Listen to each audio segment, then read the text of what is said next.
I should just run as far away from this place as I can. Leave me alone. You best talk to Tom. You again. What can I do for you?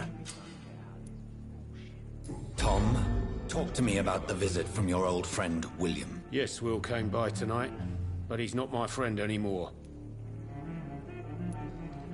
Why lie to me if he is not your friend? I didn't lie. I said you were my only unannounced customer, and that's the truth. Who is he? William. Just an old sailor who loves his gin too much. He worked for years at the canning factory before it closed. Is he dangerous? Yeah. Like many drunks, he's all bark and no bite. Can barely stand up most of the time. How was he tonight? Was he different? Sicker than usual, perhaps. He whined and mumbled about how mean people were to him and how he'd like to talk to me outside, and then he left when I refused. I need to find him. It's a matter of urgency. Do you know where he is? You could try his boat. It's up by the North Pier. He sleeps there when he's too drunk to get home. Please describe him to me. What do you expect? He's a tall, sick bastard with a bad rash and torn old clothes. William used to be strong. Now he's a mess. Thank you, Tom. If you see him, tell him I don't want him back here unless he cleans up his act, okay?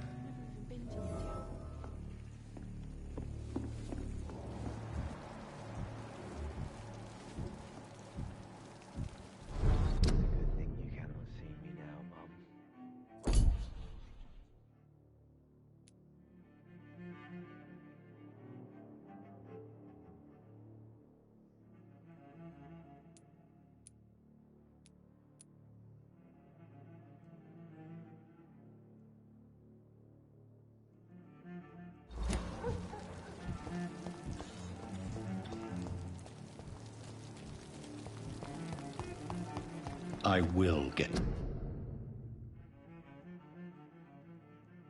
to the bottom of this intrigue. What's been done to me, to this city.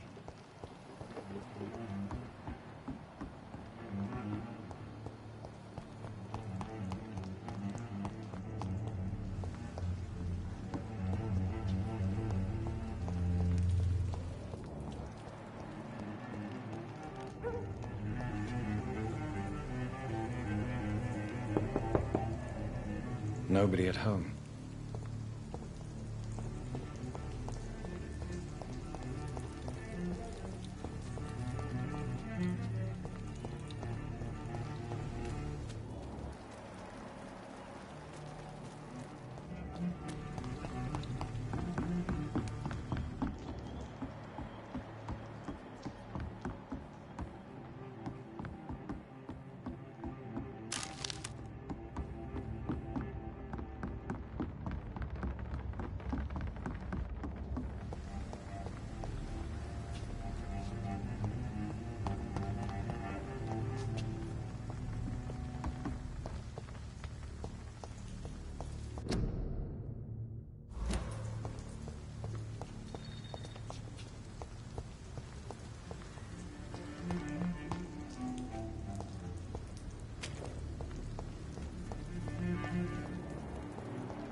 The body is still warm.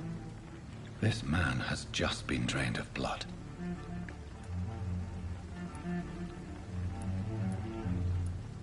This man was armed. He tried to defend himself. What's this? Some sort of note.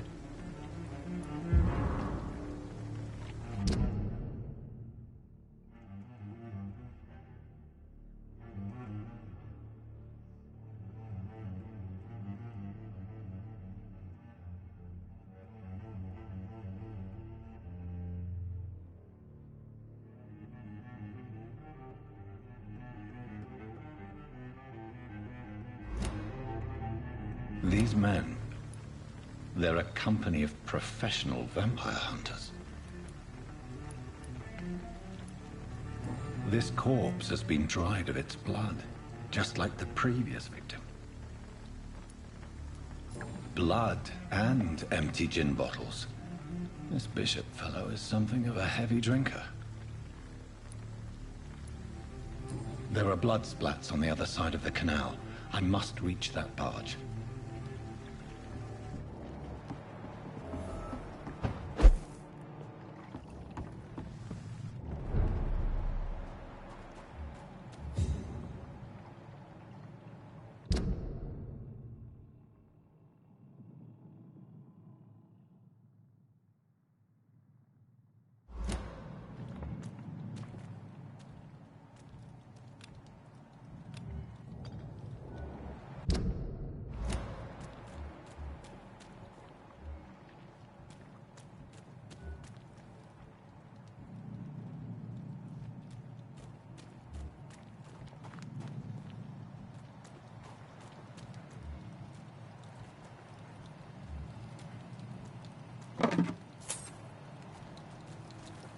It's locked, all right.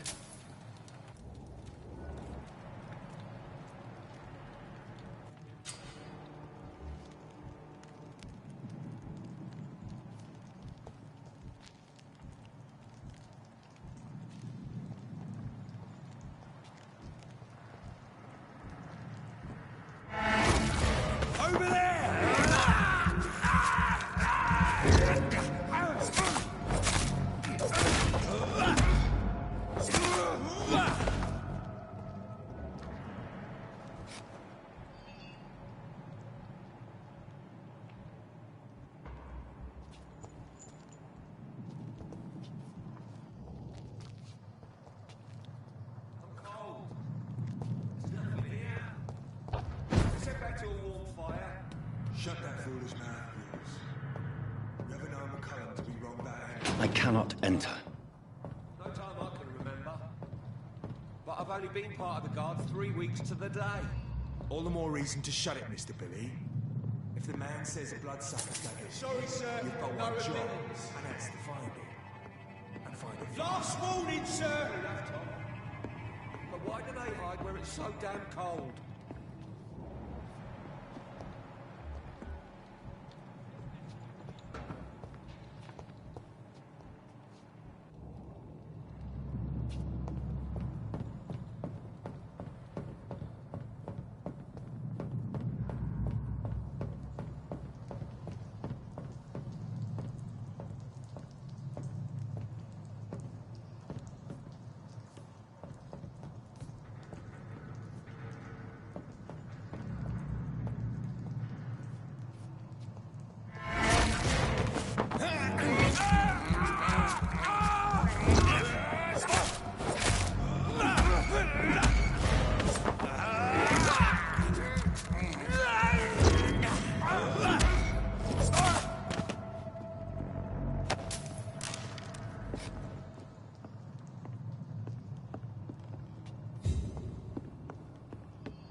Steady, boys! We've got one of them!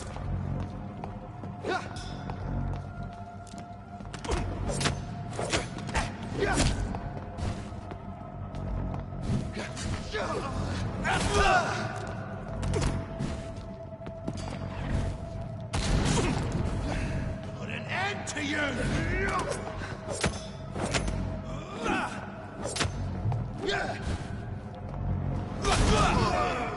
There's one of them vermin!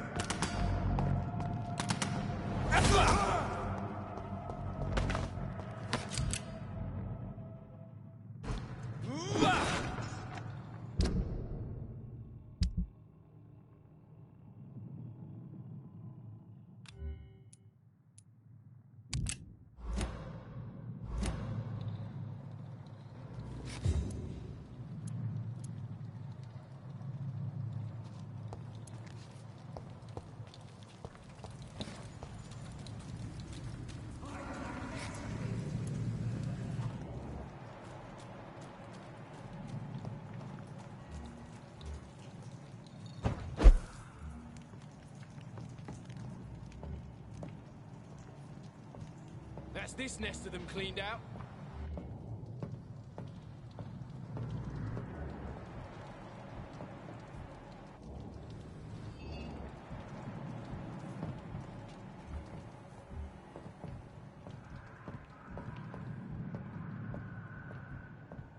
We won't see any of these bastards back here again. Over there!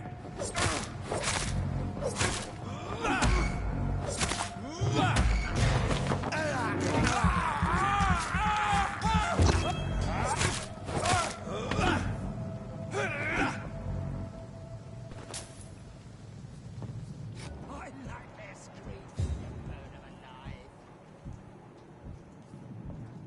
Stay close, keep an eye on each other.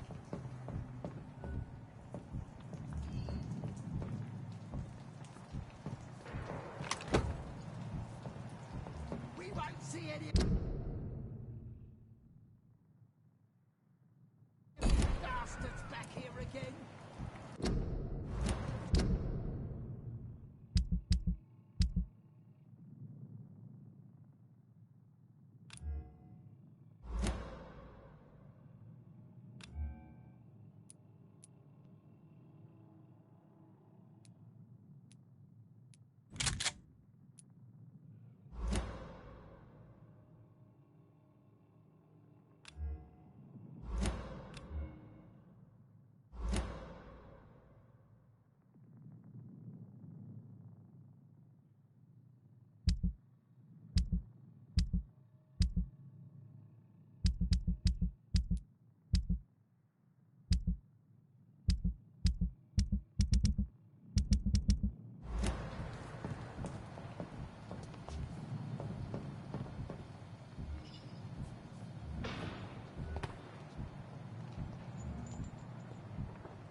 That's this nest of them cleaned out.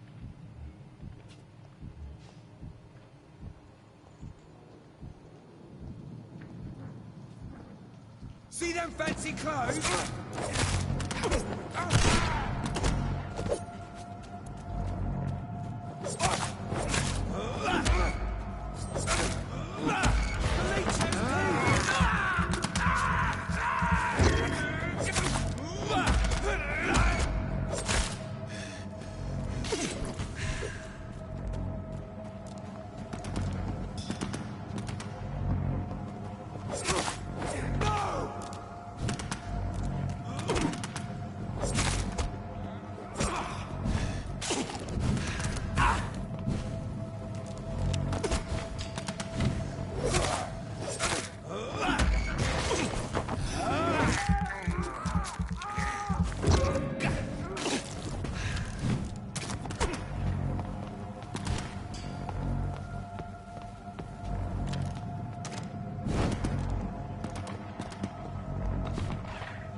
Look lively!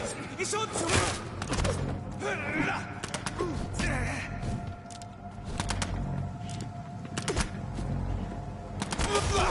Watch it!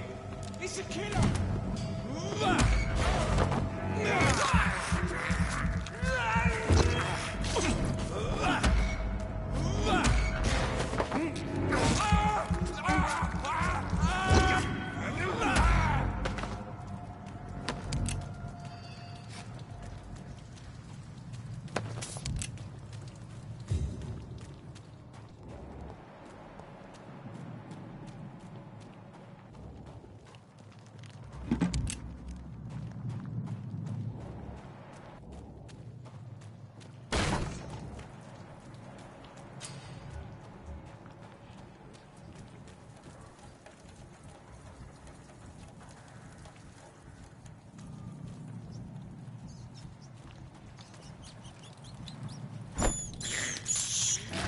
can't believe I'm doing this.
It's locked.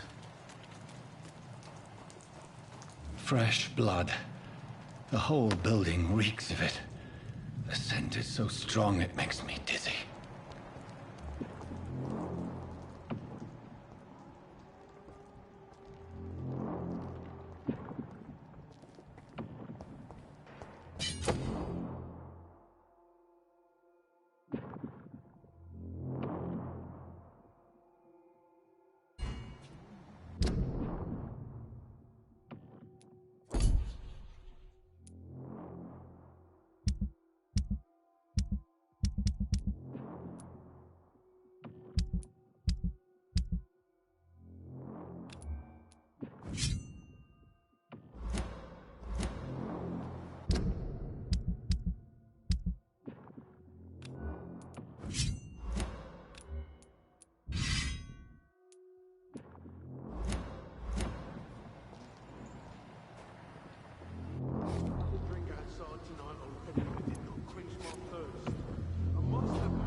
I cannot enter.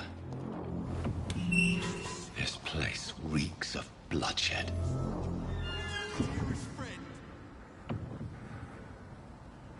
William, my arm. I can't feel it.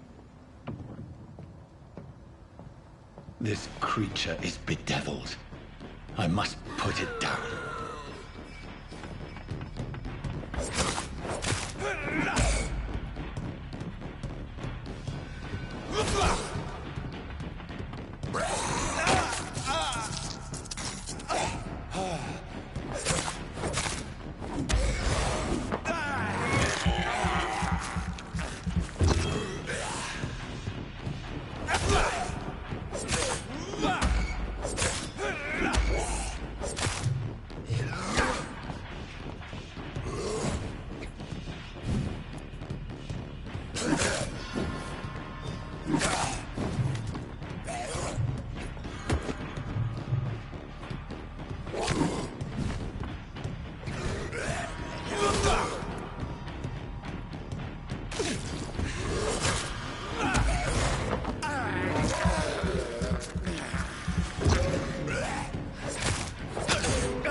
Stop.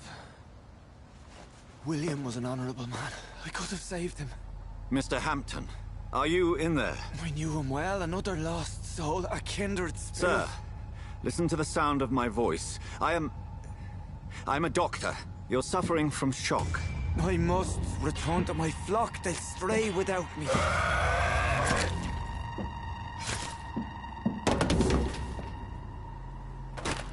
Remember, certain skulls are every bit as resistant as we are. Who are you? What do you mean by skull?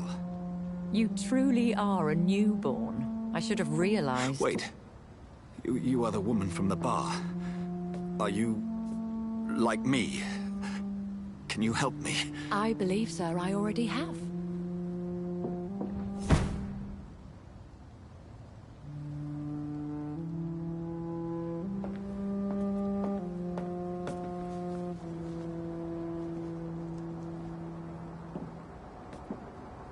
By George and the Saints, you've solved the mystery of these terrible murders. Patience, good fellows, I've come to offer help. Just give me a moment to secure my boat. We can leave this awful place. William was not the evil man they claimed. He was just taken by the thirst. He needed his drink. This man requires medical attention. We'll see he gets to the nearest hospital. No, please, I must tend to my fold. My flock needs me. There, sir. Go with the good Dr. Swansea. He's resourceful, and I'm sure he'll take good care of you. You'd best come as well. The sun is soon to rise, and you'll need a place to rest. I just need a moment. If I can learn something about what has happened to William, I'll be a step closer to understanding what happened to me.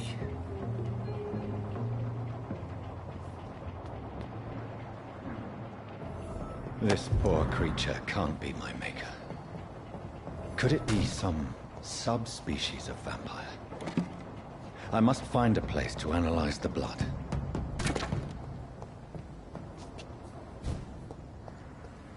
It's locked, all right.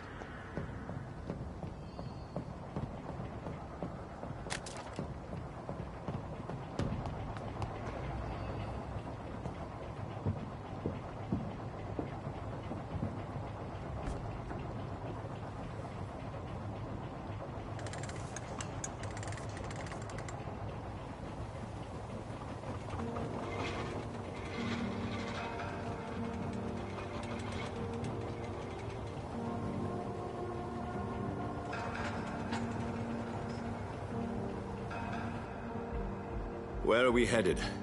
We're on our way to the Pembroke Hospital. It's just across the canal. They'll have a bed for poor Mr. Hampton. William was... what manner of creature was he? Predator, prey, villain, and victim.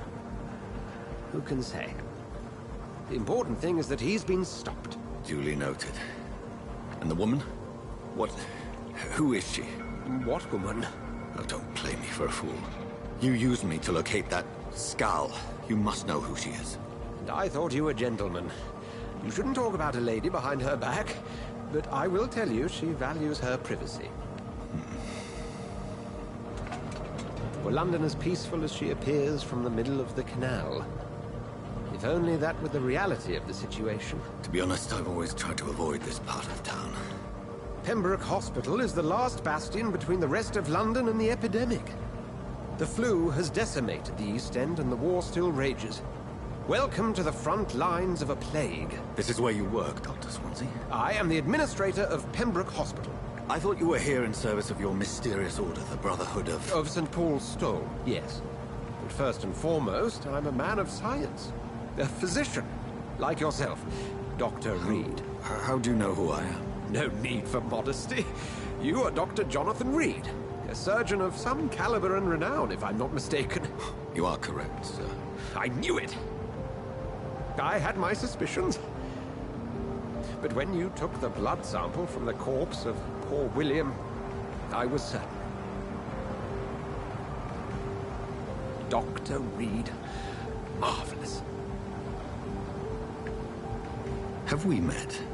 I attended 3 of your seminars before the war. I have the utmost admiration for your research. And what a turn of fate. England's most esteemed blood specialist returns to London a vampire. That word again. from a so-called man of science. I understand. Traditionally, the role of science is to refute myth, but when myth walks among us, the Brotherhood of St. Paul has dedicated its purpose to their study. There's so much for you to learn. Of that, you are right. Well, then let me be blunt. Join my staff at Pembroke Hospital. As a physician. I suspect you'll not find a better post of employment to contemplate your predicament. This is sudden. I was returning home to see my sickly mother. But alas, that was before contracting this affliction. Dr. Reed, take a moment to consider. The post would be for the night shift, providing a good explanation for your absence during daylight hours. You'll be adequately reimbursed, and have a place to hide. I even had the forethought to bring some clean clothes. So, what do you say? It seems I have little choice, but yours is a generous offer, so I thank you. Brilliant! Oh, Jonathan, this is one for the book, and the beginning of a beautiful friendship.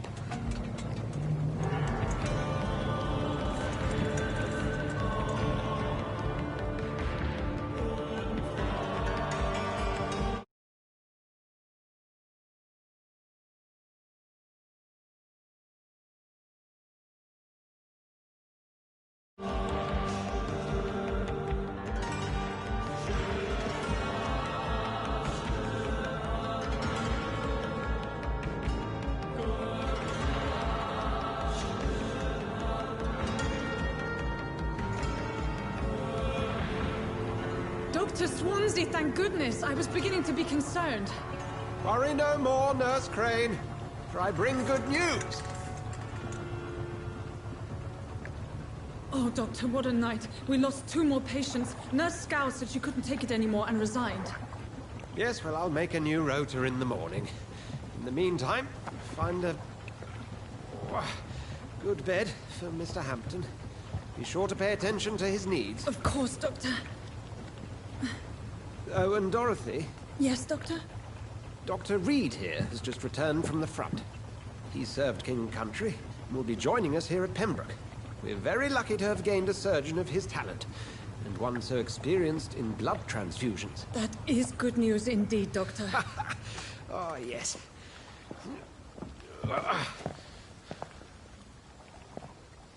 Here at Pembroke, it's not what we have, but what we haven't. It's only thanks to Nurse Crane and the staff that our ship doesn't sink. If you have any questions, just ask her. Duly noted. Thank you. Your assistance is required, Dr. Swansea, immediately. Welcome aboard, Jonathan. We'll catch up after my rounds. Coming, Nurse Crane. I'm coming.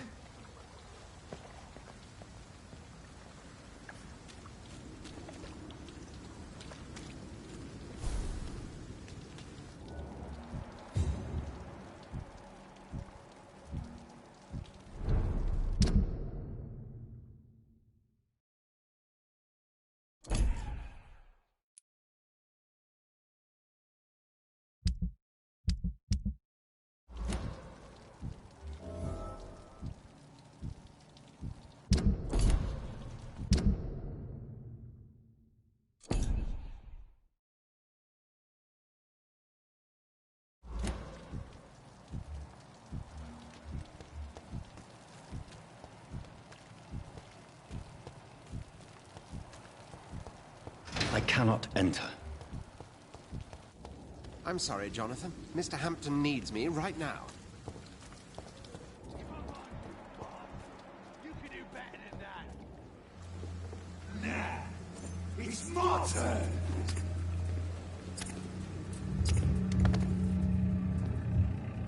Rotten or pristine, each heart contains the seed of life. Drink at this river, try it all.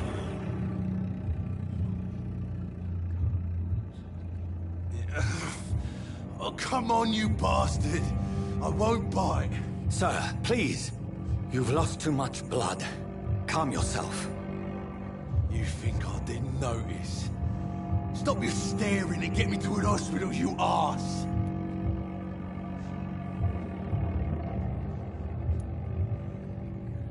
Insulting a good Samaritan. Not exactly the way to get rescued. All right, sorry. I am in pain here. My guts are spilling out onto the street and you're yabbering on. Yes. That's a very nasty wound you've got there. Take my word, I am a doctor. Dr. Jonathan Reed. Name's Clay Cox. I'd appreciate you helping me to a better place, Doc. Follow me, Mr. Cox. Let me assist you to that better place.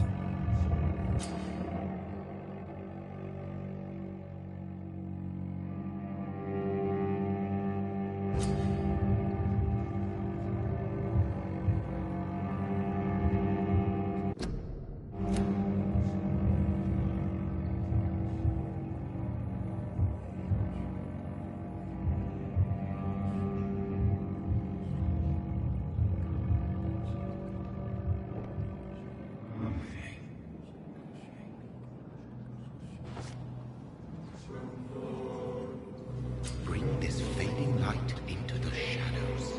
Dance with him the dance of life and death.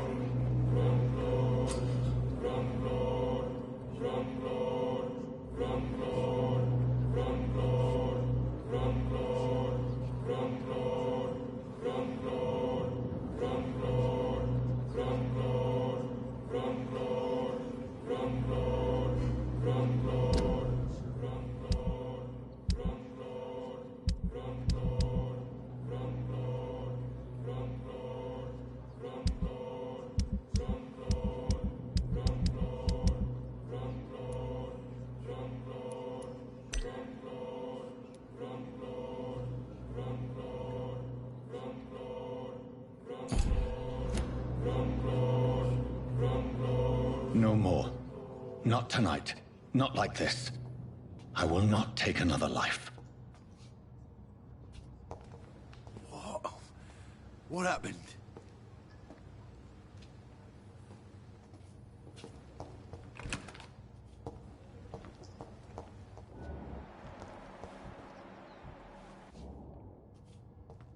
Whoa, I feel giddy.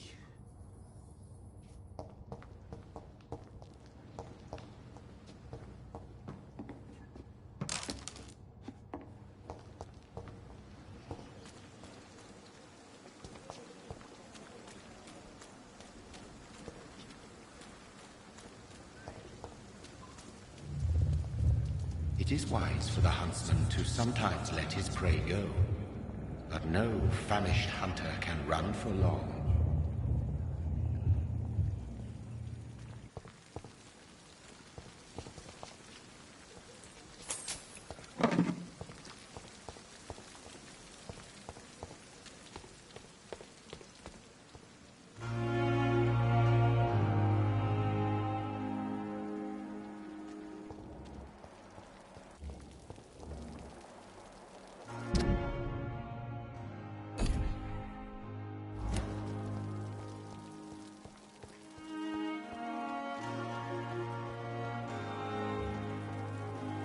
It's locked.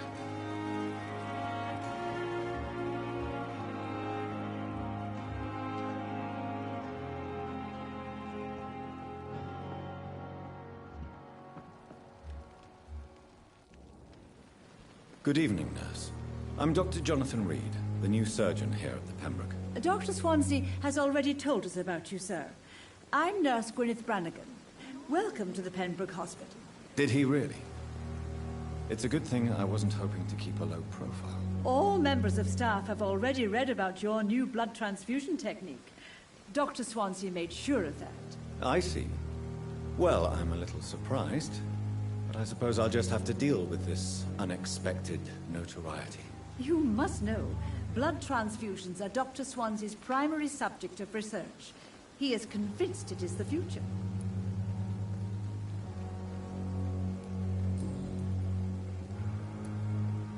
How are things here? Not good, to say the least. We're struggling against an invisible enemy, more lethal than any bullet from a gun. It's hard, Doctor. An invisible enemy? Quite a poetic term for a disease, especially from a nurse. Sorry, Doctor. These last few weeks have been exhausting. We could all do with a good night's sleep.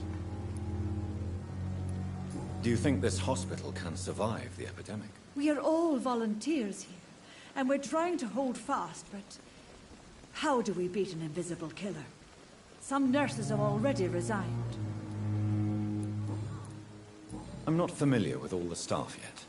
Perhaps you could help me. Brilliant professionals, most of them.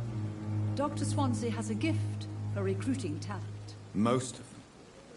Is there a problem I should know about, nurse? It would be inappropriate for me to speak ill of a colleague. Is there anyone that stands out? Well, I have never met someone as dedicated as Dr. Tippett. He should be a standard for us all here. If only he were younger.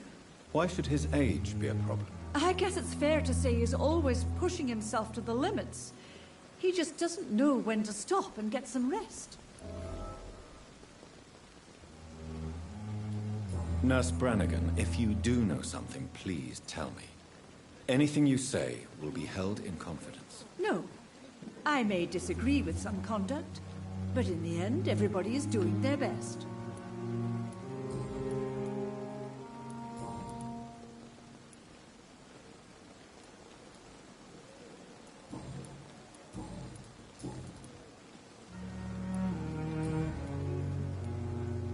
Goodbye, nurse. Call me if you need assistance. Good evening, Nurse Brannigan. Good evening, Doctor.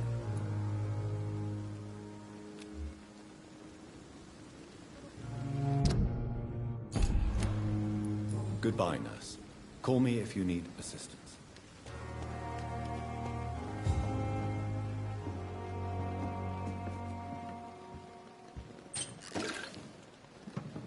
Come on, I don't have all night. Doctor, where have you been?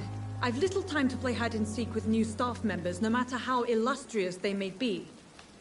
I found a wounded man by the docks. He answers to the name of Clay Cox. He requires urgent medical attention. Already making the rounds? That's the Pembroke spirit. I'll ask our porter, Milton, to bring him back immediately. Thank you, nurse. What can I do for you? Dr. Swansea insisted we provide you a quiet office. You'll find it on the second floor with your name on the door. Thank you. Nurse Crane, isn't it? Yes, Dorothy Crane. Welcome to Pembroke Hospital, Dr. Reed. Your office has been prepared. I would like to ask a few questions first.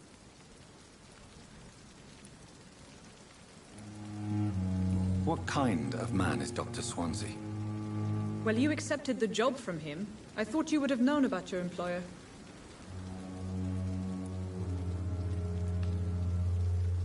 It's right to assume Dr. Swansea knows far more about me than I do about him.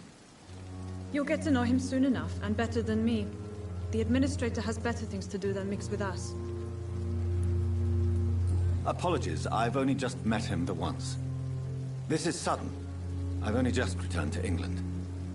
Dr. Swansea is a brilliant surgeon and the most compassionate physician. And Mr. Hampton, the patient we brought in. How does he fare? I gave him a sedative to help him sleep. Poor thing was in quite a state of shock. If you could point me in the direction of my room again, nurse. Second floor of the hospital, left after the stairs. It's the last vacant office at the end of the corridor. Thank you, Nurse Crane.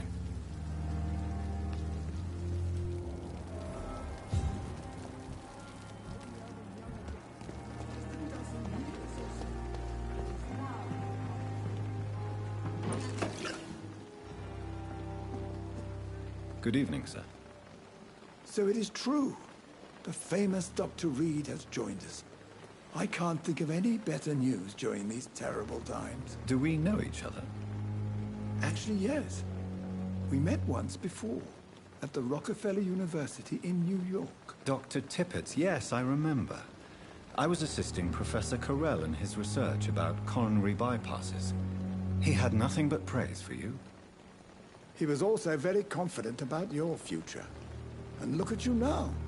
Eminent surgeon and blood transfusion specialist. Do you need any medical assistance yourself, Doctor? Come on, don't be ridiculous, dear colleague. What is the Pembroke Hospital situation? And please, speak freely. This hospital is not exactly the best of London. I'm sure you are used to working in a better environment. It's more than enough. In any case, the personnel of a hospital are much more important to me than the building.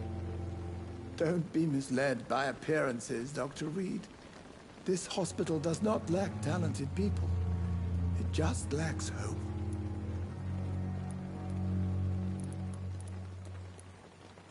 What can you tell me about the staff in the hospital? Some are really good, and others are not so good. But during this troubled period, there is no time for slander. I prefer to focus on the positive character traits. Tell me more about cherished people, then. Nurse Brannigan is a pearl.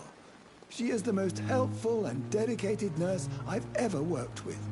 A clever and cheerful woman. You really seem to admire her skills. I'll go even further. If she was a man, she would be a damn fine practitioner. Any opinion about the management? I don't always agree with Dr. Swansea's reserve, but I must admit he does all he can to keep this facility running during this crisis. Ah, yes, the burden of command.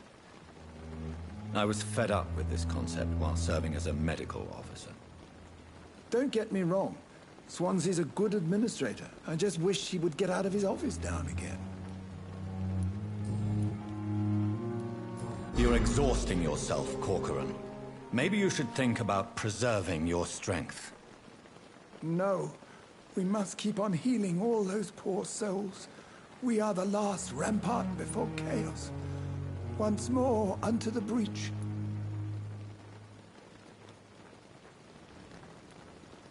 Nurse Brannigan is worried about you, Doctor. She should not have told you that. I will have a word with her. You don't have to blame her for her honesty. I'm not that kind of man, my dear Jonathan. Actually, Nurse Brannigan's opinion is the only one I may listen to.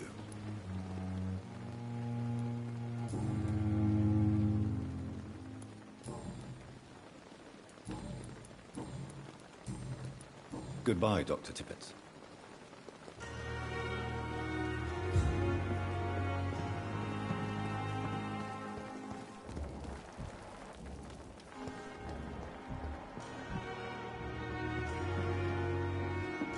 At least that mistress of the dark has stopped following me. Good evening, Nurse Brannigan. Good evening, Doctor.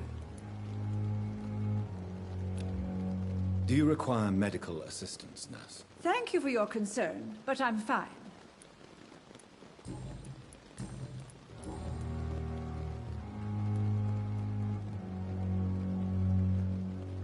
Why does Dr. Tippett's claim you're the main reason he keeps working, despite his fatigue? If it wasn't for him, I probably would have left the Pembroke years ago. Dr. Tippett does not think of you as just a nurse anymore, does he? If you're suggesting he's not taking my gender into consideration when it comes to medical practice and knowledge, I really hope he doesn't. Goodbye, nurse. Call me if you need assistance.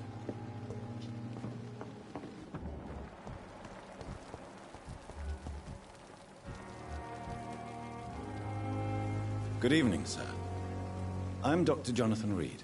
I'm new here. I've already heard about you, Dr. Reed. I'm Milton Hooks, the ambulance driver for this shithole of a hospital. That's quite a blunt introduction, Mr. Hooks. You can call me Milton. I like to speak my mind, Dr. Reed. Perk of the job.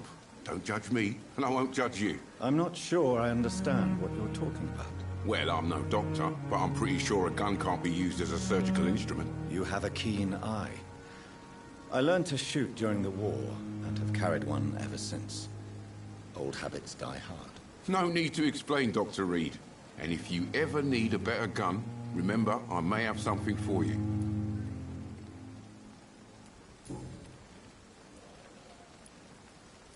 Are you really smuggling weapons through the hospital? And why not? I've already been attacked by patients, you know. And by gang members willing to steal my money. But you're not defending yourself. You're selling guns to civilians. You keep people alive your own way, Doctor. I offer them another way to protect their health.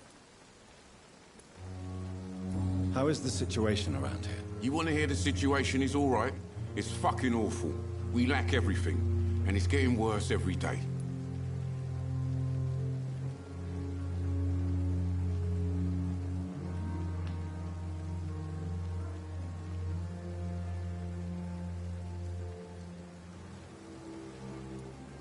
So what do you do exactly in this hospital?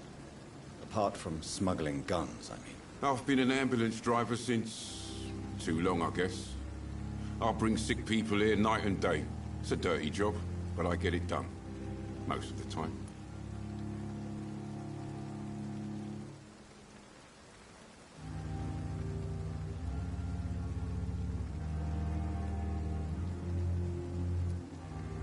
Since you're on the front line, how is the sanitary situation in this vicinity? It's a complete disaster. It's even getting dangerous to enter some streets or buildings. Even the locals attack you.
It sounds like things have been a bit rough recently. What's happened? Yesterday I got attacked by the patient I was bringing here. I escaped through the hospital's garden, but I lost my wallet when I was running. You left an infected patient outside the hospital? That's incredibly dangerous. Go there yourself if you want. But be careful, Doctor. I'd rather not bring your dead body back. Do you need any medical help, Milton? I'm fine, Doc. Physically, at least. But I would give everything to be in a better place right now. I'd like to see your goods. Wise choice, Dr. Reed. A reliable gun is what everybody needs these days.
Dr. Swansea is right.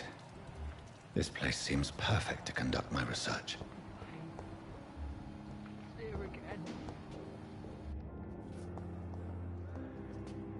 Good evening, sir. Can I help you? Unless you're here to fix my face. No.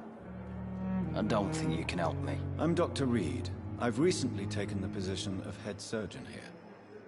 War injuries, am I right? You guessed right, Doctor. German shell took my pretty little mug right off. But they still call me Thomas Elwood.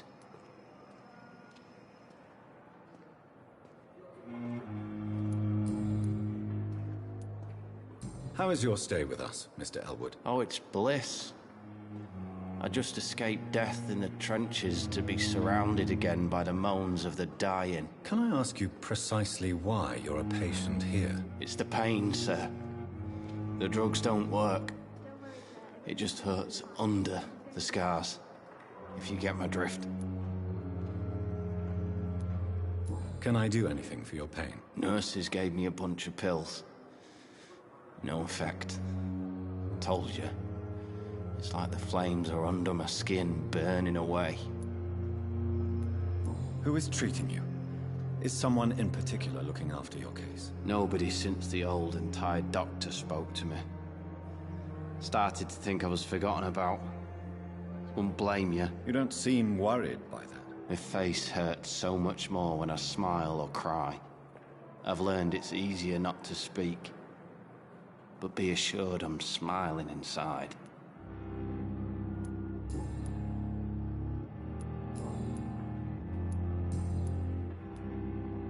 Where were you stationed, sir? Did you serve for long? I really don't want to talk about all this shit. No offense. I was pushing too much. I served in France myself. I just wanted to know what happened to you. You were an officer, weren't you? Then I doubt we fought the same war, sir. No offense. Goodbye for now, Mr. Elwood. Fear and disgust. Good evening, Mr. Elwood. Evening, Dr. Reed. Soldier, do you need assistance? I'm fine. Just do something for this pain, will you? That's all I'm asking.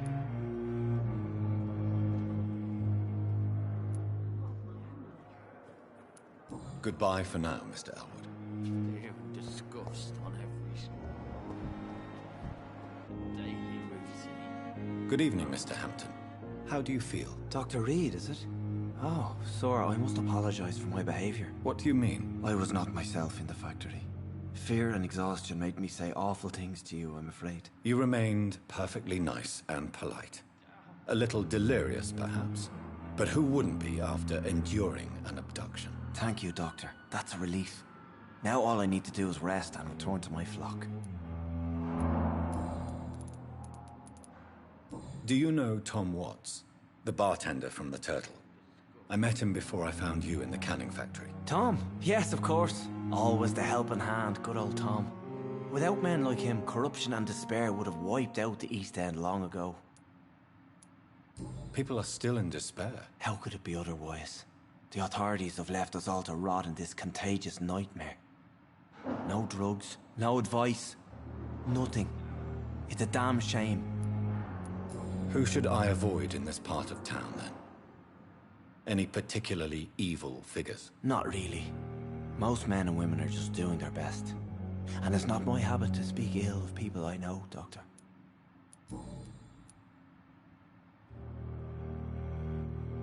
What is the general situation in the East End docks? The situation has always been tough, with a lot of tensions between the gangs and the Dockers' trade union.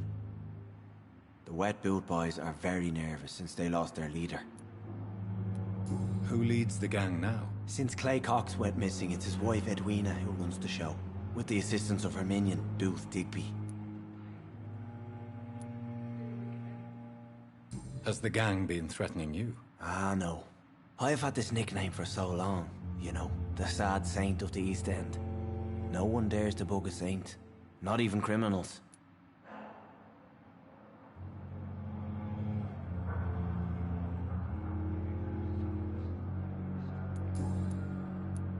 How did you end up in William Bishop's den? I had received alarming news about his recent behavior. I went to his place and he refused to let me go.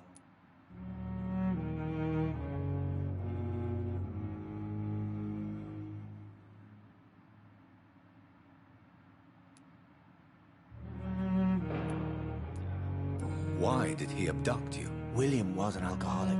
His addiction suddenly changed to blood. I don't know why. Just like a patient I met here. This Miss Hawcroft. You dared to enter this awful place alone. You're a hero, Mr. Hampton. Or a fool. I'm just a man trying to help his friends, Dr. Reed. William Bishop was a conflicted soul, searching for light.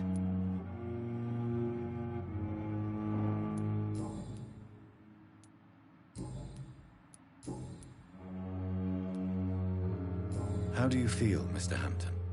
Medically speaking, I mean. I feel exhausted. Beyond exhaustion, actually. William drank so much of my blood in his madness. I feel empty. You're in good hands here. Dr. Swansea is well versed in blood transfusion, and I'm sure he'll take the best care of you. Thank you, sir. I believe all I need is rest. And then I can go back to the people who need me.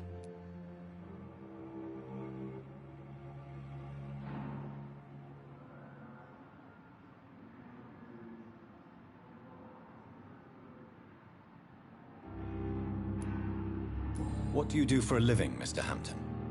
I can't help but notice the cross around your neck. I manage a night asylum for the poor and homeless of the docks. And I try to guide the lost and hesitant on the right path to our Lord. Are you a priest, Mr. Hampton? A deacon, maybe? Not at all, Doctor. I'm just a man of faith willing to preach the good word.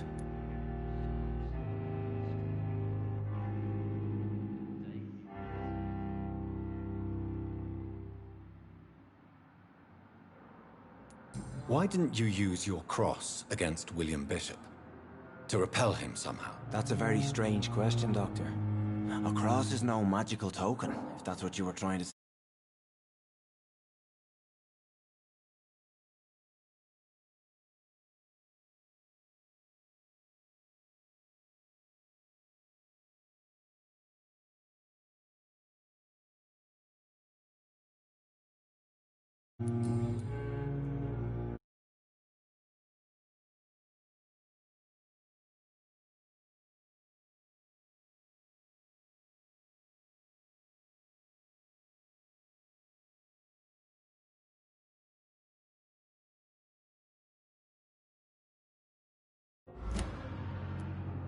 Have you made friends since you arrived? Not really, but I recognize Miss Harriet Jones.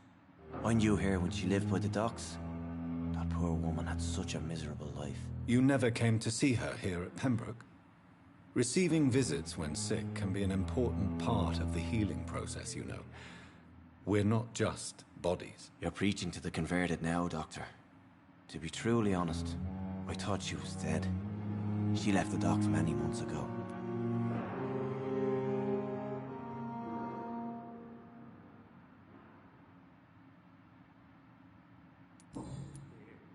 Goodbye, Mr. Hampton. We'll talk again later. Daily routine.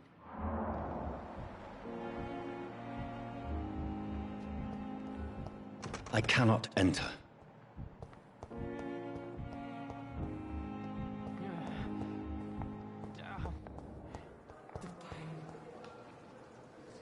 Good evening, miss.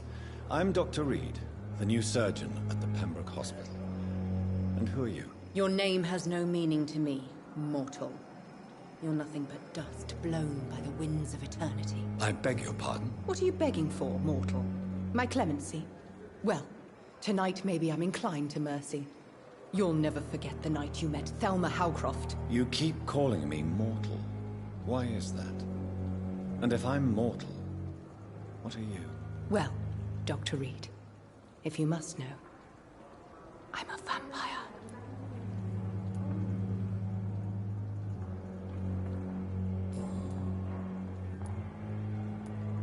And why do you believe you're a vampire? I don't need to believe anything. It is what I am. It is what I feel within this hollow shell of flesh.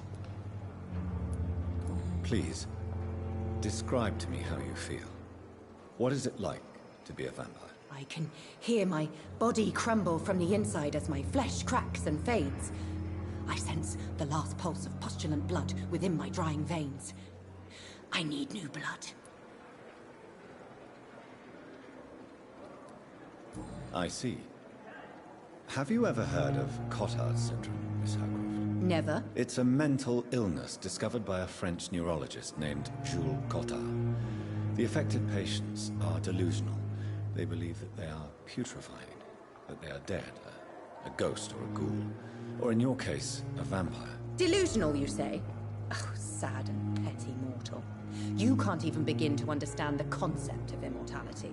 And you think it is I who am delusional. I'm assuming you must be a patient here. Am I right, Miss Howcroft? It's only a cover. To hide from my enemies. I can leave whenever I want. As a woman, a spirit, fog, or bat. Who are these enemies you mentioned? Can you describe them? I cannot say for sure. But I sense their eyes on me from nearby. I feel them watching me every time I visit the garden near the morgue. The staff here are not your enemy. They're here to help you, to care for you. I'm not speaking of the doctors in white. I'm speaking of the men and women who hunt me. For I am a vampire. I see. Don't worry. These people will not find you here. I'll personally make sure they leave you alone. Thank you, mortal. But do not interfere with them, for you are no match for those that hunt me.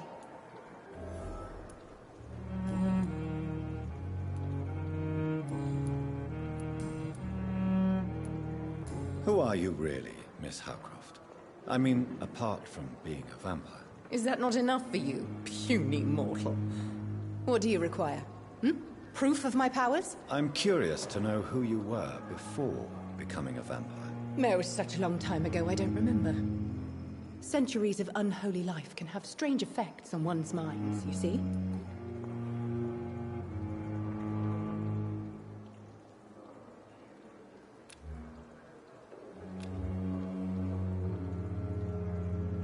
Do you require my services, Miss Howcroft? I have no need for your medicine, Dr. Reed. Blood is the only drug I need.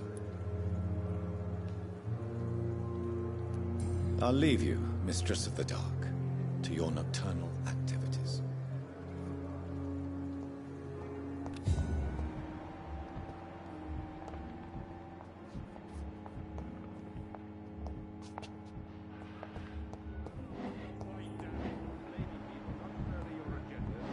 How long's it going to take to fix me properly, Mum?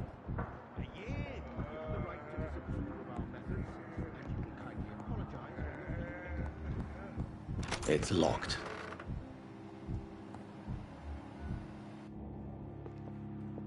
Good evening, madam. Can I help you? It's my son who needs you, sir. I'm Dr. Jonathan Reed.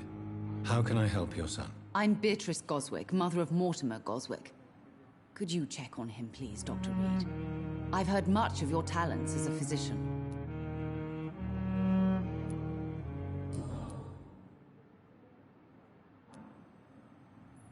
What do you think of your reception here?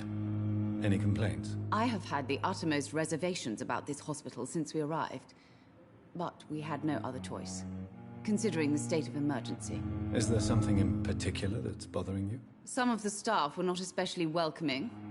I suspect they're not accustomed to dealing with patients of such social standing. What can you tell me about yourself, Mrs. Goswick? Not much to say. Just take care of my Mortimer and I'll cover all the expenses. That's all that matters. May I ask if you have an occupation, Mrs. Goswick? I'm a teacher by profession. I teach young women who are more ambitious about their futures than their families.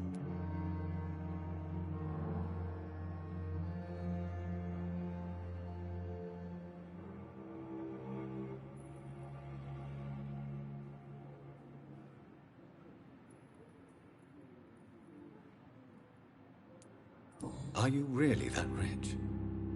Most of the patients here are of a more humble origin, if I may say so. Yes. Thanks to my husband. May he rest in peace. I can cover any needed medical expenses. Tell me more about your arrival at the Pembroke Hospital. What gave you such a bad first impression? The ambulance driver was quite rude, for a start. And that nurse, Miss Hawkins, seems to have quite a dubious attitude. What do you mean? She managed to secure a bed for my son despite the epidemic. It was a relief, but it wasn't cheap. She charged you for a bed? Yes, and I paid without question, considering the urgency of the situation. I share your concern, Mrs. Goswick. Be sure that I'll talk to the people involved. I don't expect compensation, Dr. Reed. But I'm aware such behavior would not be tolerated in other hospitals.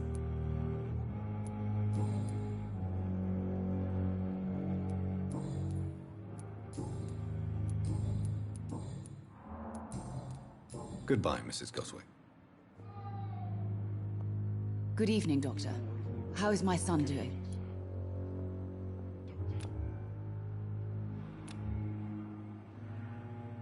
Do you require medical attention as well, Mrs. Goswick? I have other concerns right now, Doctor.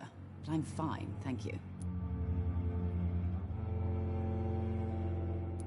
Goodbye, Mrs. Goswick.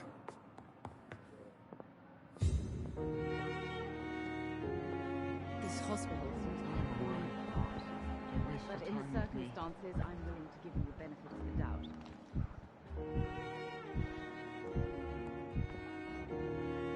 Good evening. I'm Dr. Reed. Can I help at all? No. Really?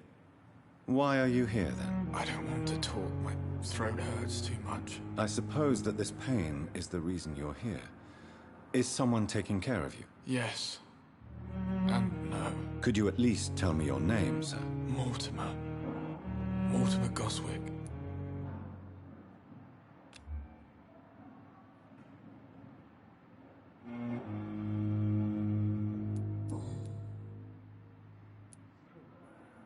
How painful is your throat, Mr. Goswick? So painful I'd rather not talk at all, Doctor.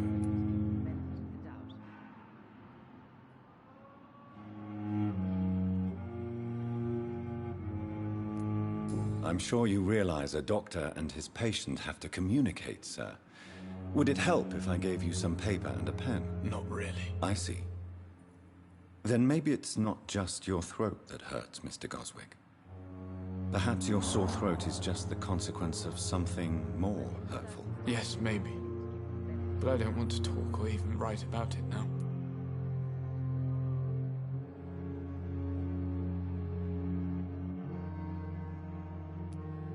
Why did your mother have you hospitalized here? She seems convinced this is a bad hospital. My mother just wants the best for me. She won't rest while I'm here. She'd go all the way to hell and back to help me.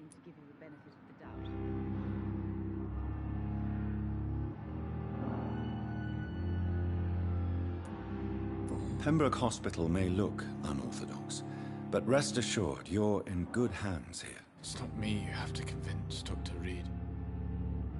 It's my mother.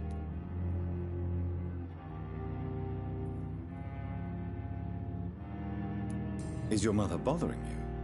As your doctor, I can ask her to leave you alone if you would prefer. That's tempting, Doctor. But you have no idea what my mother is capable of. She would tie herself to my bed if you asked her to leave.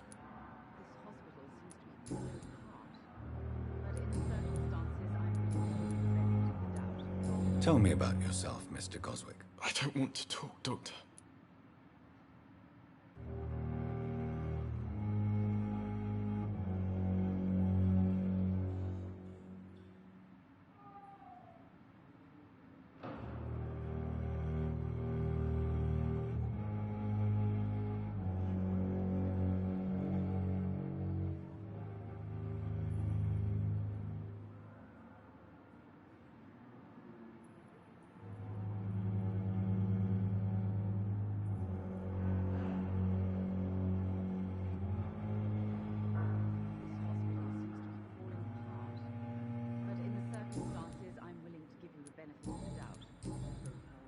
Do you need any help? I'm afraid I may, sir. I don't mean to be a burden.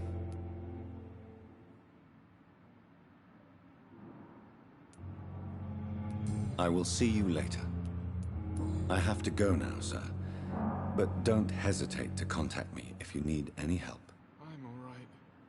Don't waste your time with me.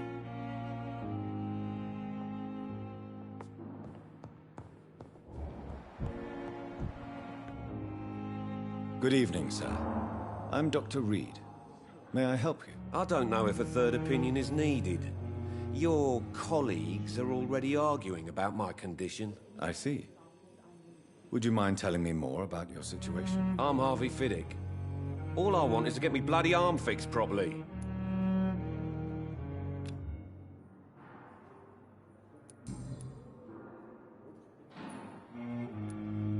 Tell me about yourself, Mr. Fiddick. I'm just a regular guy waiting to get his arm fixed, so I can return to work and to my family. I was more curious about what you were doing before being hospitalized. I'm a carpenter, and a good one too. But that means I need both arms to feed my family, Dr. Reed.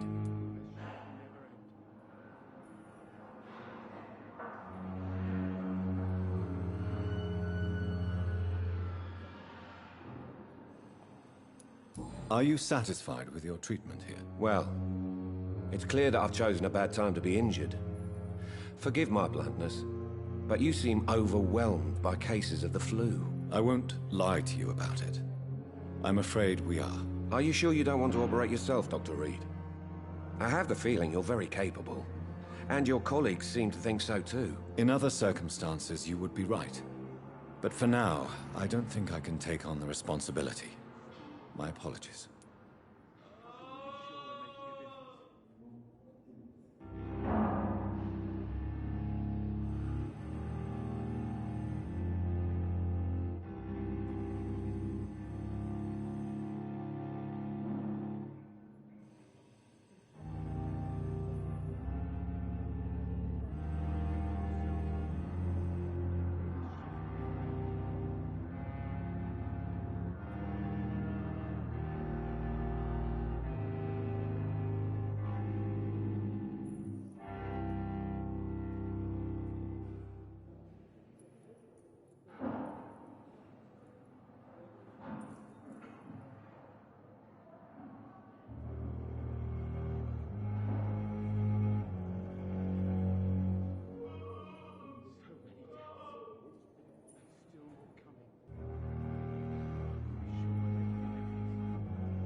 Tell me about the doctors who are arguing about your case. Strickland and Aykroyd. They both want the best for me, but there's a lot of pride there. Doctors are no different from carpenters, it seems. What do you mean? I often had professional arguments with rivals on a building site. Difference is, I disagreed about wooden nails, not flesh and bones.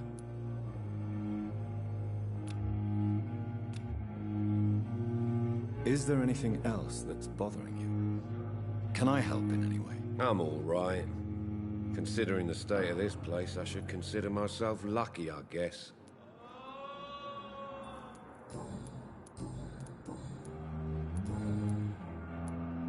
Goodbye for now, Mr. Fiddick.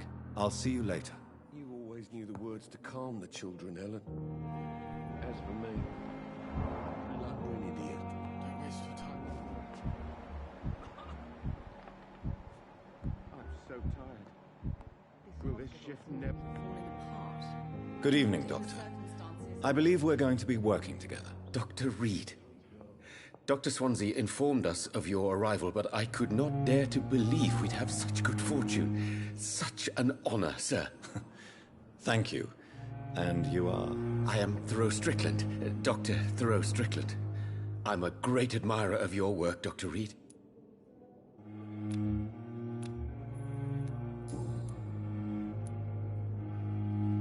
Please, could you tell me something about yourself? I'm a great admirer of your work concerning blood transfusion, Dr. Reed. I run my own experiments. I'm convinced it's the future. What made you choose to be a doctor? I'm not ashamed to admit you and your work have inspired me. I am honored to have the opportunity to work by your side. It's always a pleasure to share scientific and medical knowledge with someone eager to learn. I'll be glad to help you if I can. This epidemic may be the century's most terrible disaster, but I'm convinced that we, as doctors, are the only ones able to defeat it. I based my technique on my mentor's research. He helped me perfect my method. What is yours? I'd rather not talk about it. For now, it's just theories and first approach. My process is purely experimental and unsuccessful. As long as you're cautious and methodical, you may remain empty-handed, but you won't fail. You're not the first one to warn me, but I am convinced knowledge is the main weapon against the ravages of this epidemic. What can you tell me about the Pembroke? Well, it has always been an honor to work with Dr. Swansea. But with your arrival, I can't think of a better opportunity to learn about blood transfusion.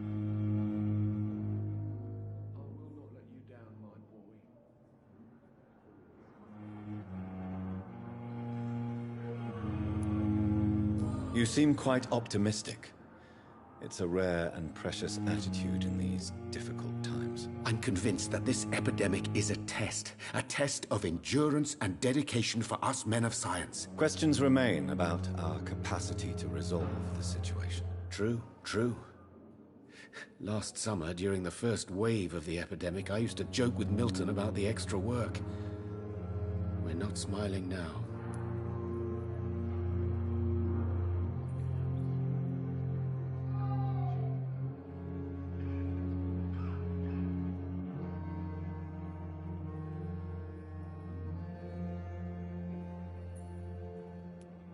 Do you need help with anything in particular? Well, yes, maybe. I'm waiting for a batch of products I ordered for my personal research, yet my supplier seems to have vanished. Do you want me to play the errand boy for you? Oh no, Dr. Reed. But if you went personally to his shop, what with your reputation and all, he wouldn't dare to refuse the products I need. I see.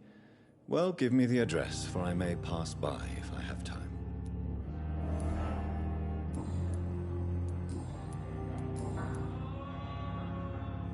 Tell me more about your willingness to experiment with new medical techniques. Harvey Fiddick is a patient suffering from a severe injury that could cripple him if not treated correctly. I'm convinced your blood transfusion technique could help him. What is it you really want? To save him, or to prove your point? Fair question. I want nothing but to save my patient, Dr. Reed. Especially since I know Mr. Fiddick's story. Tell me Mr. Fiddick's story. Our first diagnosis was compromised because Mr. Fiddick lied to us about the real origin of his injury. He first claimed it was an accident. But why would he hide such crucial information from us? Because he is a proud father, ashamed of putting his children at risk because of his own negligence. This personal involvement could also appear to be a lack of impartiality. You must know that a good surgeon must remain neutral. I agree.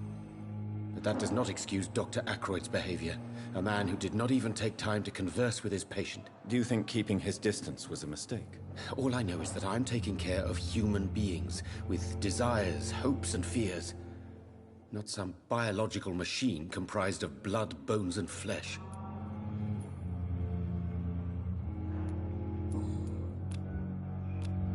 Do you need my medical attention, dear colleague? You don't have to worry about me, Dr. Reed. I am here to assist you, not to be a burden.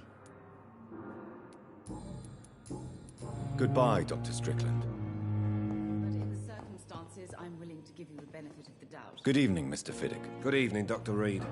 Any news about my operation?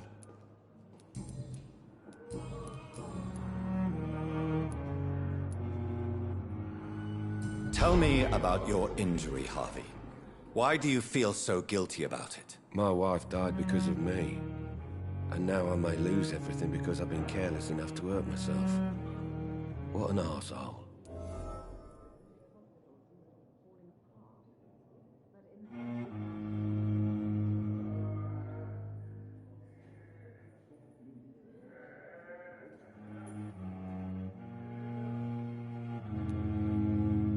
How could your job be responsible for your wife's death? I was working a double. She went out to bring me a hot meal and got caught in a German bomb raid. You can't hold yourself responsible for your injury, Mr. Fiddick. Unless you tried to hurt yourself. Of course I didn't hurt myself. But I can't work until my arm is fixed. My children need to eat, Doctor. Tell me more about the death of your wife, Harvey. 1915. I was in the army. Building workshops for the Royal Flying Corps. Helen was happy I wasn't sent to the front. What happened? The Germans sent Zeppelins to bomb the construction site, but they missed their target. My wife was bringing my dinner when the bombs fell. I'm sorry for your loss. So many died during the bombings. I served in France and witnessed the carnage there. I would like to say that she didn't suffer. Truth is, I have no idea. I just know that I'm all that me kids have. Poor little bleeders.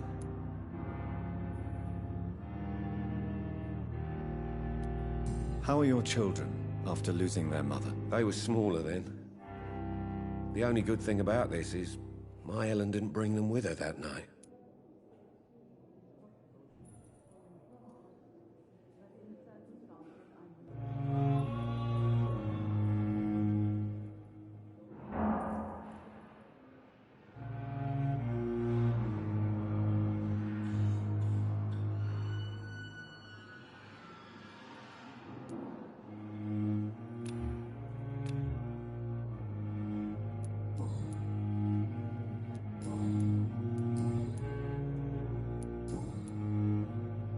Is there anything else that's bothering you? Can I help in any way? I'm all right.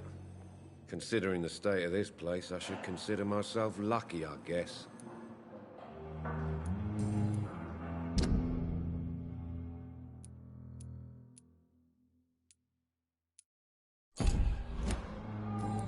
Goodbye for now, Mr. Fiddick. I'll see you later. I will not let you down, my boy.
hospital seems to be...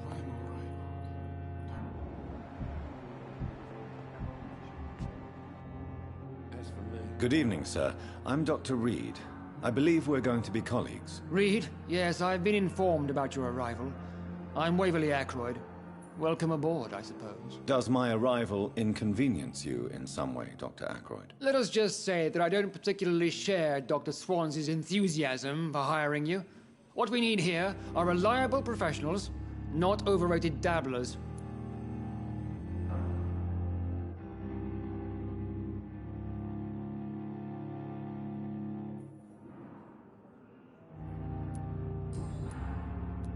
If you have a problem with me, Dr. Ackroyd, please feel free to tell me. Dr. Swansey has imposed your presence on this hospital without asking anyone's advice. The benefit of his position. But I don't agree with it. I know we've never met before, but I believe this hospital could use all the help it can get. You will agree with that, I'm sure. Oh, but I have heard about you, Dr. Reed. Of course, you can't say the same about me, since I have not wasted my time courting the press. There is no need for such animosity between us. Don't you think the epidemic is already enough to deal with? That is one point we could agree on. And that is precisely why I want to be sure that you will be of help to this hospital instead of a burden.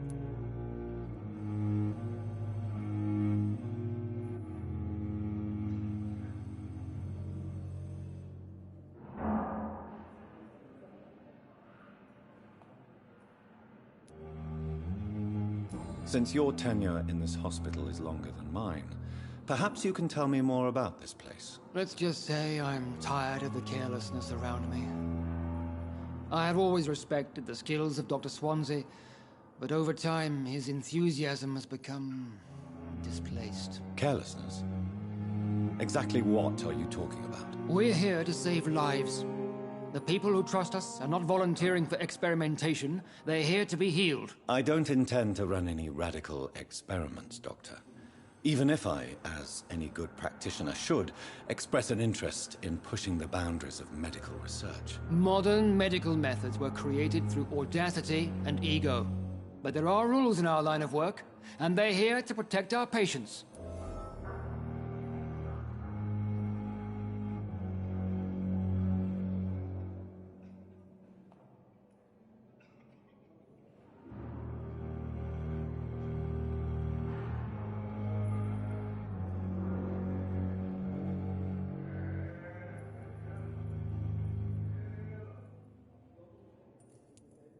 Tell me, Waverly, what do you think of Dr. Strickland's enthusiasm for his experimental research? Strickland is playing with his patients' lives for pride and glory.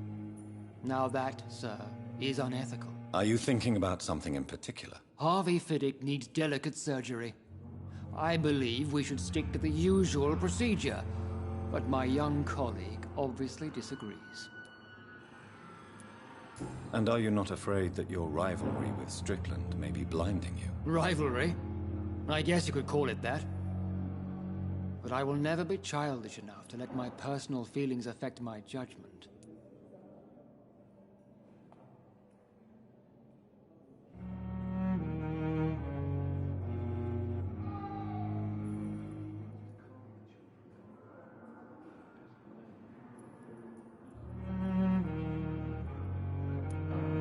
Why do you wish to lead this surgery? I strongly believe that Mr. Fiddick should not be butchered to test an unproven procedure.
If you are going to lead this surgery, I'm trusting you to assume the consequences of your actions, whatever the result. I'm not the kind of man who runs away from his responsibilities, Dr. Reed. There is no need for you to be looking over my shoulder.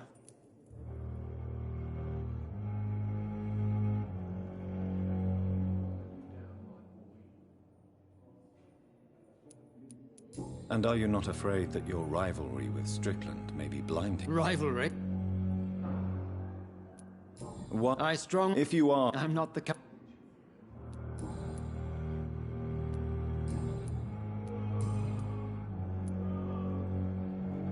I don't know what you've heard about me, but I have already proved my value as a practitioner. I don't question your skills, Dr. Reed, but your motive. Is it money, fame, or are you truly dedicated? And what exactly is that supposed to mean? I served in the war just like you.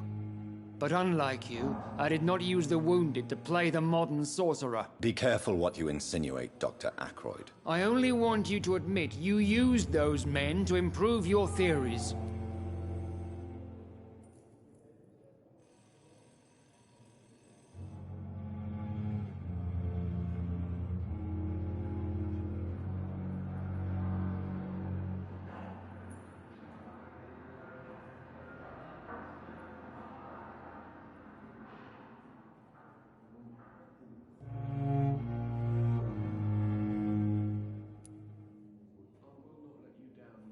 This is ridiculous. My blood transfusion technique saved many lives, and you know it. You see? That is exactly what I hate about people like you.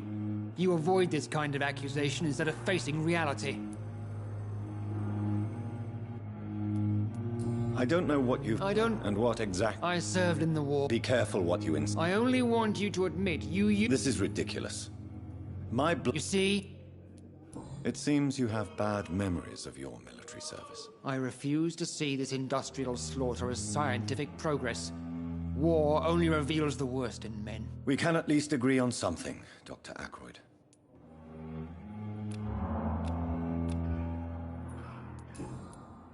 Thank you for your time.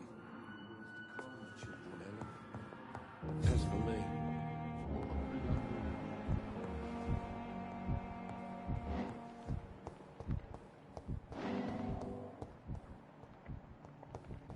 Thelma Howcroft said she was being watched by vampire hunters. Where are they hiding?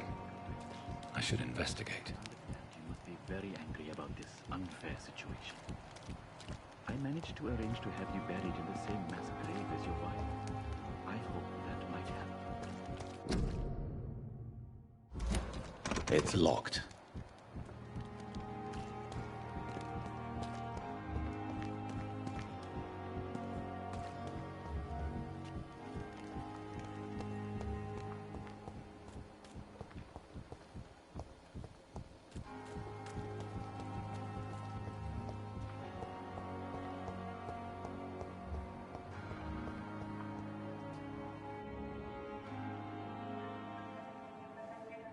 You don't mind if I search your pockets, do you, sir?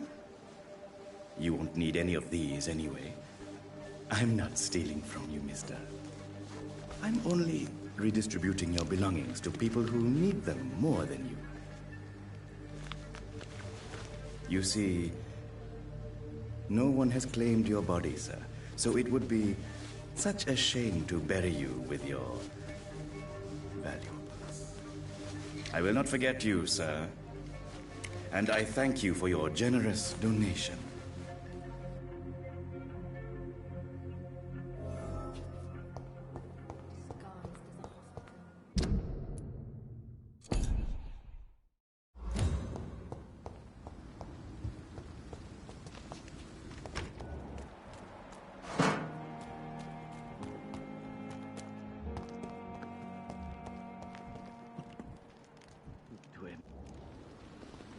Good evening. I'm Dr. Reed. Always a pleasure to meet a colleague, sir. Especially when he was supposedly dead. A colleague? Are you a doctor too? Not anymore, sir. I used to be Dr. Rakesh Chadana. Now, I'm just Mr. Chadana, pawnbroker and humble guardian of this morgue. What do you mean, you used to be a doctor? Was your license revoked? No, sir. It is just that I like to be precise. I run a little pawn shop while taking care of the dead. But I used to be a real doctor.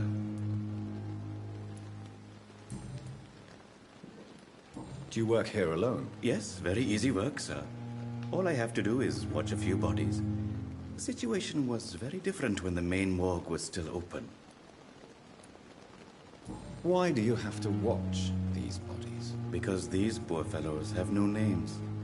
We keep them in case someone comes looking for the missing. Sadly, very rarely happens. Why close the hospital's main morgue? It was for sanitary reasons after the beginning of the epidemic. Cadavers had to be moved to the nearest mass grave.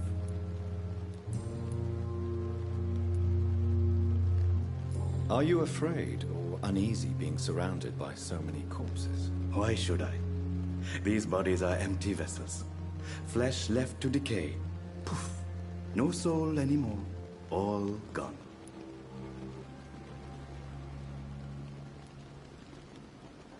How did you get this job? After I left the army, I worked as an undertaker down by the docks.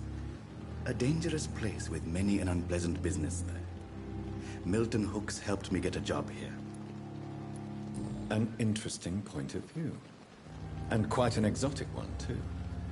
Most people fear, or at least have a respect, for dead flesh. Sir, as a medic during the war, I learned to face my death and the death of others. It's the pain we have to tame, not death itself. Have we met before? I don't think so, sir.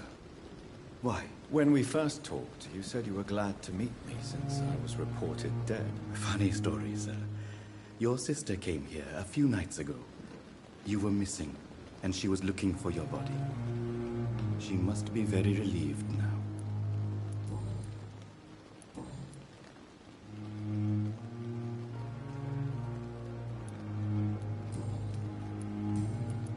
A pawnbroker? I expect you get all types of people here. Yes, sir. All kind of people. For I sell all kind of goods. Who comes here to trade with you? It's very unhygienic, even unsafe. Diseases can spread. For the customers, for the hospital. I'm very cautious, sir. I've been a doctor, remember? And all my clients are good people. In fact, I think I only know good people.